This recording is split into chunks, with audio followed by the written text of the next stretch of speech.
David Wohl, attorney and Donald Trump supporter, and Julie Roginsky, Democratic strategist and Fox News contributor. Good to see you both. Good to see you, Megyn. Hey, Megyn. So, David, you and I are both lawyers. You still practice law. I don't. But you still know your stuff, Megyn. The problem is, we don't know whether this is true. And Donald Trump is being accused and tried in the court of public opinion. And we can't really get to we can't know what the truth is. There's not going to be a judge or a jury to resolve this before November 8th.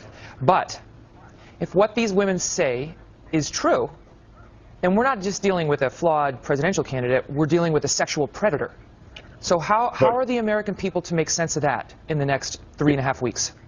Well, I would never stipulate that what they're saying is true, man. Megyn, Miss Anderson, for example, this happened, she says, 24 years ago. She said it may have been at the China Club. She's not sure exactly if it was there or this is the full interview. She said she doesn't remember who she was with. There were no witnesses. Something that traumatic, what she describes, Megyn, is a felony digital penetration. You would remember. She didn't say penetration. Exactly. Well, she said, okay, touching. It's close enough. I mean, it's a sexual battery. It's a felony. And she would remember who she's with. She would remember which club she's at. You don't know Megyn, that. And the second, Miss Zerbos, by the way, she was reading directly from a script. It looked like she was reading a book. Hard to imagine there's a lot of credibility when she reads directly from a script. David, because, Megyn, why don't you just speak from the, why can't she just tell the story like she would on a witness stand? Right. Because she was nervous and she wanted to get it right. The stakes are very high. Couple that with the WikiLeaks release today of communications between the Democrat National Committee, Megyn, several operatives. That's fine. Okay, it's just hard to imagine much credibility, Megyn. I've represented people for 27 years who have been charged falsely with allegations like this. You would be stunned at the frequency with which people are charged with embellishments, with completely false allegations, with half-truths. Cases are dismissed. Cases are never filed. It's shocking.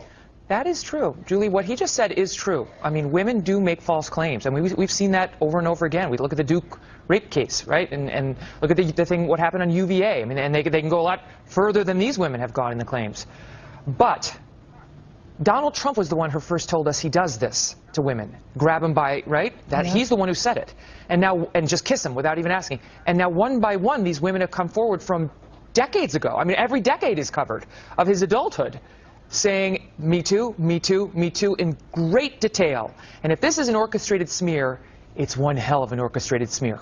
Well, yes, and let's put aside the fact that this may or may not be true, and Donald Trump deserves the presumption of innocence. What was most startling to me is not that these women are coming out now, because let us even assume that this is some orchestrated smear, which is hard to believe, but let's believe that it is. What was interesting to me is Donald Trump's reaction today to these allegations. Essentially, he was saying some of these women are not hot enough. Can we have that sound? Let's play it for the audience so they know what we're talking about.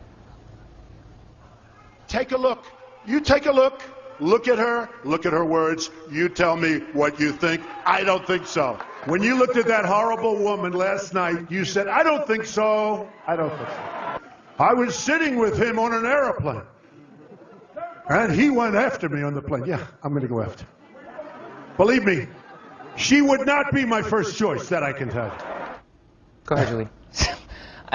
As I said, let's put aside these allegations and let's just take him at his word. Do you have to be a supermodel to be sexually harassed or assaulted? Is that where we are, that Donald Trump is basically saying that unless you're Claudia Schiffer or somebody of that level, that women would never get assaulted by anybody because they're simply not hot enough to be assaulted? I mean, you know, that's where I think women have trouble relating to anything that he's saying, because again, even if you give him the presumption of innocence, his words are so damning, they're so offensive, they're so viscerally insulting, that there's not much else to say about these allegations other than he dug his own hole deeper and deeper today by making the comments that he made. Why is he talking about the looks of the women involved, David?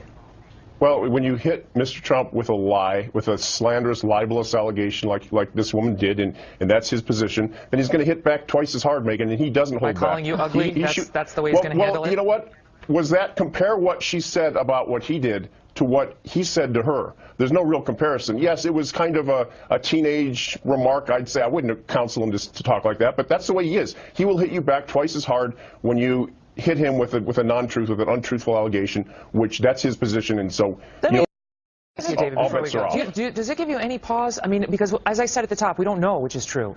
One of these two things is true. Either he has been very unfairly accused, or he is a predator. Does it concern you at all that option 2 is still in play? No, because I've met him. I know this man. I've talked to him. I've seen him interact with my children. He's a wonderful, good man, Megyn. I wouldn't know the strain of. You know, everybody could have skeletons in the closet, Megyn. I'm not buying it. I'm not buying it. I know his character. To their guy friends. And the character of someone who does this is not Donald Trump's character. That's all there is to it. May I say something about this? I grew up in the 1980s with Dr. Cliff Huxtable, the beloved dad of all of America, and look where Bill Cosby is today with his allegations. So you knowing somebody and meeting them man to man is not exactly experience, is what you know. Secondly, secondly, let me just make another point. The other point I want to make is, listen, insulting a woman's looks, we're not 12 years old. You know, I've been insulted, Megyn, I'm sure you've been insulted.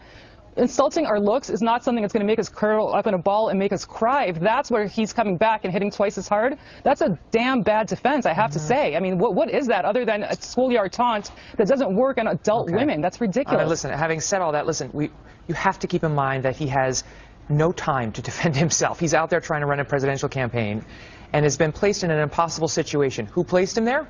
Was it him and his own behavior? Megyn, or somebody the good news else? is next. That is for the good you, news is on Wednesday, Megyn. On Wednesday,